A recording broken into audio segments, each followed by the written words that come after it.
Subscribe कीजिए GM academy को और घंटे को दबा दीजिए for latest video updates. Hello students, welcome back to video solution series. Today's video we start from question number 26. Let's start. Question number 26 है identify the most acidic hydrogen containing compounds from the following. That means हमें simply क्या करना है, acidic strength का comparison करना है और जिनमें सबसे ज़्यादा मोस्ट एसिडिक कंपाउंड होगा उसे हमें सेलेक्ट करना है। तो पार्ट ए में देखते, पार्ट ए में हमारे पास में ए ऑप्शन में जैसे इस एच को यदि रिमूव करते हैं तो नेगेटिव चार्ज यहाँ पर बनेगा, इस एच को रिमूव करते हैं तो नेगेटिव यहाँ पर, एच को रिमूव करते हैं तो नेगेटिव यहाँ पर, और यहाँ पर एच को रिमूव करेंगे तो नेगेटिव यहाँ पर। तो देखते हैं कि ये जो होगा ना, यहाँ पर पाई बॉन्ड यदि बनाते हैं आप तो पाई बॉन्ड कुछ इस तरह से बनेगा। तो इस रिंग को मैं यदि सेपरेटली स्टडी करूँ अलग से तो ये रिंग कुछ इस तरह का है। तो यहाँ पर जो नेगेटिव चार्ज है वो रेजोनेंस से पार्टिसिपेट कर रहा है और ये रिंग क्या हो जा रही है, एरोमेटिक हो जा रही है। तो यहाँ पर 3 एरोमेटिक रिंग्स की वजह से स्टेबिलिटी मिल रही है, तो ये नेगेटिव चार्ज स्टेबल होगा, ठीक है। पर अपने को मोस्ट एसिडिक देखना है तो सबसे ज़्यादा स्टेबल देखना है। यहाँ पर भी तीनों की तीनों रिंग एरोमेटिक है, डी ऑप्शन में भी, बट यहाँ पर NMe3+ का क्या है, -I लग रहा है। नेक्स्ट सी ऑप्शन में यहाँ पर -I तो लग रहा है इसका, इसके साथ साथ यहाँ पर रेजोनेंस भी होगा कि इसके पास वैकेंट डी ऑर्बिटल्स है।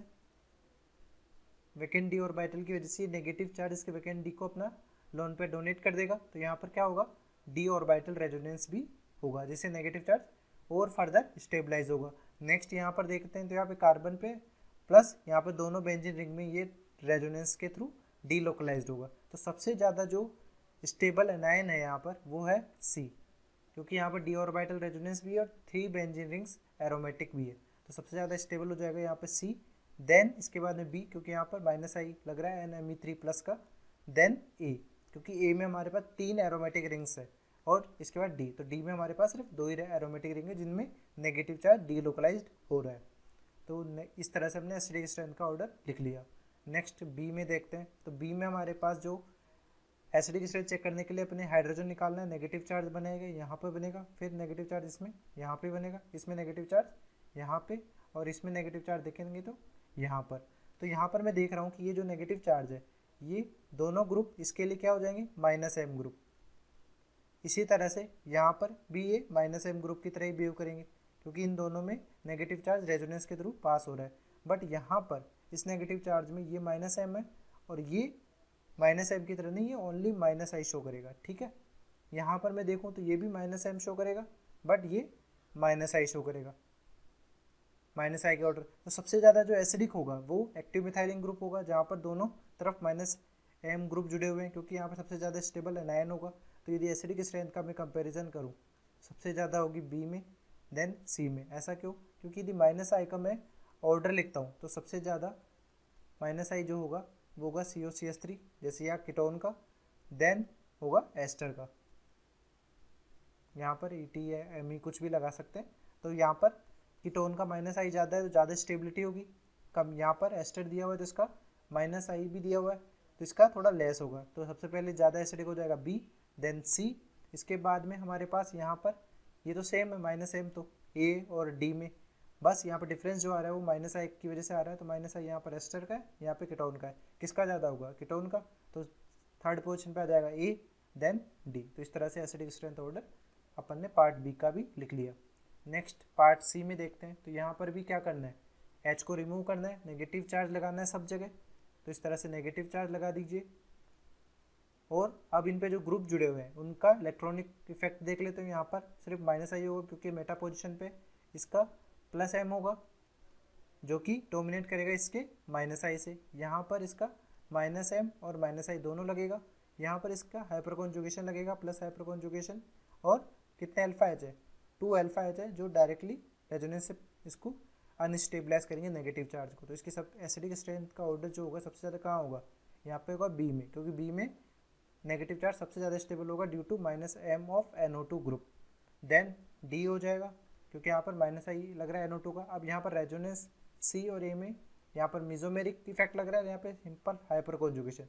तो ज़्यादा ही डोमिनेंट कौन सा इफेक्ट है, मिजोमेरिक इफेक्ट। तो हाइपर कॉन्जुगेशन थोड़ा लेस स्टेबलाइज करेगा कंपेरेटिव टू सी ऑप्शन। तो यहाँ पर एसिडिक स्ट्रेंथ हो जाएगी ए की ज़्यादा, फिर सबसे लीस्ट हो जाएगा सी। नेक्स्ट क्वेश्चन देखते हैं डी में भी हमारे पास एसिडिक स्ट्रेंथ यदि चेक करनी है तो नेगेटिव कहाँ बनेगा, एक बार यहाँ पे बनेगा, फिर यहाँ पे, तो यहाँ पर देखूँ तो मैं दोनों के दोनों क्या है, माइनस एम ग्रुप है। यहाँ पर देखूँ तो ये नेगेटिव चार्ज, तो ये भी एक माइनस एम ग्रुप हो जाएगा, और यहाँ पर नेगेटिव चार्ज बनता है तो ये भी एक माइनस एम ग्रुप हो जाएगा। तो यहाँ पर ये ग्रुप जो है ये क्या है, एनहाइड्राइड। तो यदि सबसे ज़्यादा एसिडिक स्ट्रेंथ तो इसकी होगी क्योंकि एक्टिव मिथाइलिन ग्रुप है, दोनों तरफ इसके माइनस एम ग्रुप जुड़े हुए हैं। तो एसिडिक स्ट्रेंथ का यदि मैं ऑर्डर लिखता हूँ सबसे ज़्यादा हो जाएगी बी। अब बाकी के कंपैरिजन करने के लिए अपने को क्या लिखना होगा, माइनस आई का ऑर्डर लिखना होगा। तो माइनस आई जो सबसे ज़्यादा होता है वो किसका होता है, कीटोन का, कार्बोनिल कंपाउंड का होगा। उसके बाद में किसका होगा, उसके बाद होगा एनहाइड्राइड का, देन इसके बाद होगा एस्टर का। तो यहाँ पर तो इस माइनस आई के ऑर्डर के बेसिस पे सबसे ज़्यादा स्टेबल यहाँ पर कौन सा हो जाएगा, सी। तो सी एनायन स्टेबल है तो इसकी एसिडिक स्ट्रेंथ भी ज़्यादा होगी, सी, देन डी, देन ए। तो इस तरह से हमने एसिडिक स्ट्रेंथ का ऑर्डर भी यहाँ पर लिख लिया। नेक्स्ट ई ऑप्शन देखते हैं। ई ऑप्शन में हमारे पास जो हाइड्रोजन रिमूव होगा वो यहाँ पर से निकलेगा। तो यहाँ पर ये नेगेटिव चार्ज इसके साथ में डिलोकलाइज रहेगा और NH3 का माइनस आई भी यहाँ पर लगेगा। इसके अलावा यहाँ पर नेगेटिव चार्ज तो ऑक्सीजन पे आएगा नेगेटिव, यहाँ पर भी ऑक्सीजन पे आएगा और यहाँ पर भी ऑक्सीजन पे आएगा। तो यहाँ पर मैं देख रहा हूँ कि यदि इलेक्ट्रोनेगेटिविटी जो होती है वो किसकी ज़्यादा होती है, ऑक्सीजन की कार्बन से ज़्यादा होती है। तो ऑक्सीजन पे नेगेटिव चार्ज ज़्यादा स्टेबल होगा कंपेरेटिव टू कार्बन। तो एसिडिक स्ट्रेंथ सबसे लीस्ट होगी, यहाँ पे सबसे लीस्ट होगी, ठीक है, ए ऑप्शन की। तो इसमें सबसे ज़्यादा स्टेबल एनायन हो रहा है क्योंकि यहाँ पर 2 इक्वल RS बनेंगी क्योंकि रेजोनेंस होगा, और यहाँ पर 5 रेजोनेटिंग स्ट्रक्चर्स बनेंगी, और यहाँ पर कोई रेजोनेंस नहीं होगा, ये सिंपल एलिफेटिक एल्कोहल है। और pH का क्या लगेगा, माइनस आई लगेगा। तो यहाँ पर नो रेजोनेंस। तो सबसे ज़्यादा जो स्टेबल एनायन है उसके एसिडिक स्ट्रेंथ सबसे ज़्यादा होगी। तो यहाँ पर एसिडिक स्ट्रेंथ का ऑर्डर हम चेक करें तो किसका एसिडिक स्ट्रेंथ ज़्यादा होगा, सबसे बी का, देन सी, देन डी, फिर होगा ए। तो डी पहले क्यों आया, क्योंकि यहाँ पर ऑक्सीजन पे नेगेटिव चार्ज है और यहाँ कार्बन पे नेगेटिव चार्ज, ऑक्सीजन पे ज़्यादा स्टेबल होगा तो इसकी एसिडिक स्ट्रेंथ भी ज़्यादा होगी। पार्ट एफ देखते हैं। यहाँ पर भी अल्कोहल दिया हुआ है तो यहाँ पर नेगेटिव चार्ज लगा दिया, यहाँ नेगेटिव चार्ज इस पे लगेगा, यहाँ पर नेगेटिव चार्ज यहाँ पर, और यहाँ पर नेगेटिव चार्ज इस पे, ठीक है। तो यदि इलेक्ट्रोनेगेटिविटी चेक करें तो इलेक्ट्रोनेगेटिविटी जनरली जो होगी क्या होती है, ऑक्सीजन की ज़्यादा, फिर नाइट्रोजन की, फिर कार्बन की। बट इसमें एक एक्सेप्शन पड़ता है अपन कि sp कार्बन की इलेक्ट्रोनेगेटिविटी किससे ज़्यादा होती है, sp3 नाइट्रोजन से, ठीक है। इस बेसिस पे जो नेगेटिव चार्ज की स्टेबिलिटी होगी उसकी बेसिस पे अपने को एसिडिक स्ट्रेंथ ऑर्डर देखना है। सबसे ज़्यादा एसिडिक स्ट्रेंथ किसका हो जाएगा, ए का, क्योंकि यहाँ पे ऑक्सीजन पे। अब यहाँ पर ये NH2 जो है ये sp3 है और ये कार्बन क्या है, sp। तो sp कार्बन की इलेक्ट्रोनेगेटिविटी sp3 से ज़्यादा होती है तो यहाँ पर ज़्यादा स्टेबल होगा। तो इस एक के बाद में कौन सी एसिडिक स्ट्रेंथ आएगी, सी की, देन बी, देन डी, क्योंकि यहाँ पर ये कार्बन क्या है, sp2, तो ये तो लीस्ट एसिडिक हो जाएगा। नेक्स्ट क्वेश्चन देखते हैं जी। जी में हमारे पास सब यहाँ पर कार्बोक्सिलिक एसिड दिया है और यहाँ पर भी कार्बोक्सिलिक एसिड दिया है, इन दोनों और बाकी एनिलीन दिया हुआ है। तो कार्बोक्सिलिक एसिड तो ज़्यादा एसिडिक होगा मोस्ट। तो इन दोनों में से कौन ज़्यादा एसिडिक होगा, बी होगा, क्योंकि यहाँ पर बी में NH3 प्लस का माइनस आई भी लगा हुआ है जो कि एनायन को स्टेबलाइज कर रहा है। तो यहाँ पर यदि मैं एसिडिक स्ट्रेंथ का ऑर्डर लिखूँ तो यहाँ पर क्या होगा, बी, देन ए। अब इनमें से डिसाइड करना है तो इनके लिए अपन क्या करेंगे, इनमें से सब में से HH निकाल लो।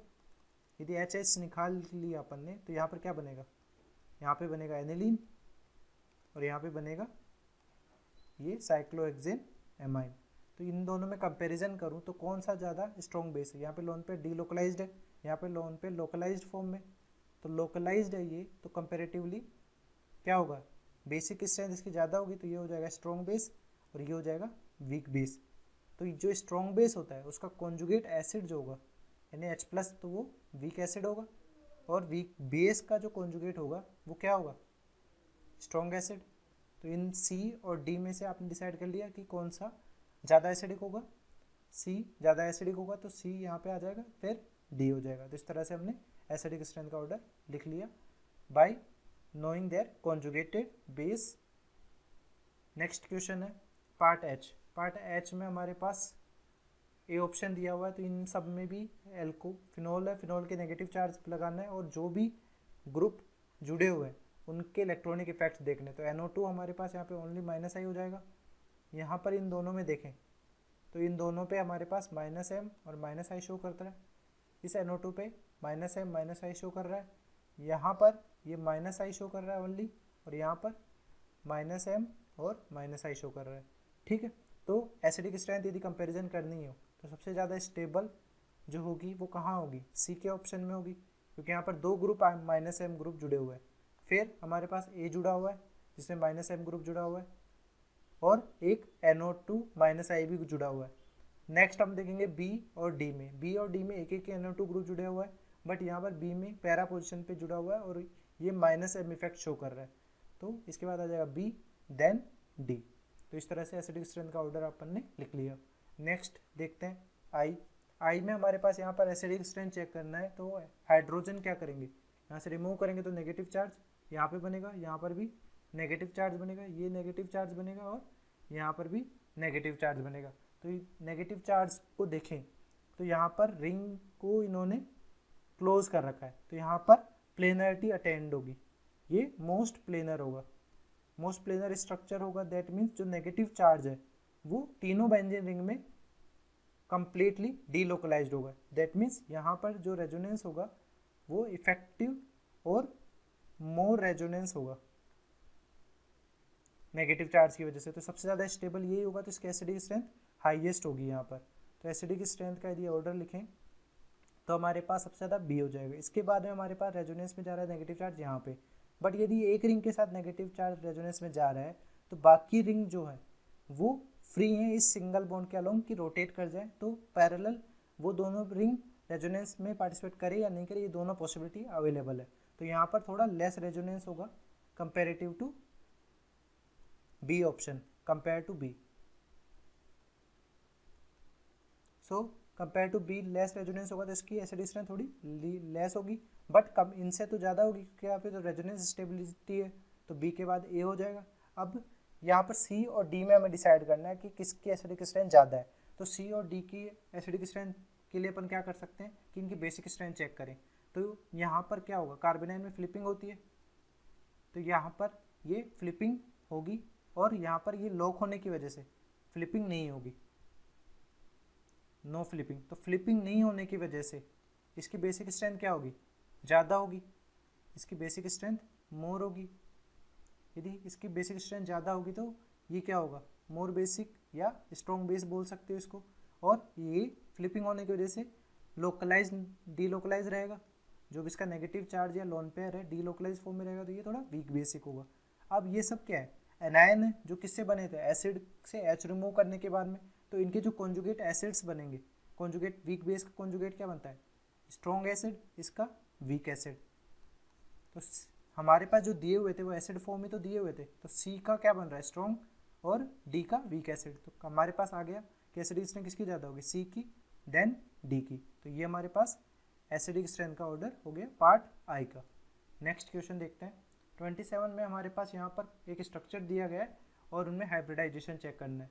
तो यहाँ पर जो नाइट्रोजन है उसका हाइब्रिडाइजेशन यहाँ पर क्या होगा, यहाँ पर एक सिग्मा बॉन्ड है और एक लोन पेयर है, तो ये sp हाइब्रिडाइजेशन हो जाएगा। नेक्स्ट C1 में देख लेते हैं, C1 में भी एक ही सिग्मा बॉन्ड और यहाँ पर सिग्मा बॉन्ड, तो ये भी दो सिग्मा बॉन्ड ही है, तो sp हाइब्रिडाइजेशन हो गया। C2 में देखते हैं तो यहाँ पर 1 2 3 सिग्मा बॉन्ड है, तो यहाँ पर ये sp2 हाइब्रिडाइजेशन हो गया। नेक्स्ट CH2 में देखते हैं, CH2 में हमारे पास यहाँ पे दो तो हाइड्रोजन है और दो बॉन्ड ये जुड़े हुए हैं, तो ये sp3 हाइब्रिडाइजेशन हो गया। नेक्स्ट O1 में यहाँ पर दो लोन पेयर है और एक सिग्मा बॉन्ड है, तो ये क्या हो जाएगा, sp2 हाइब्रिडाइजेशन। यहाँ पर C3 में 4 सिग्मा बॉन्ड है, तो ये क्या हो जाएगा, sp3 हाइब्रिडाइजेशन। तो इस तरह से 27 भी हो गया।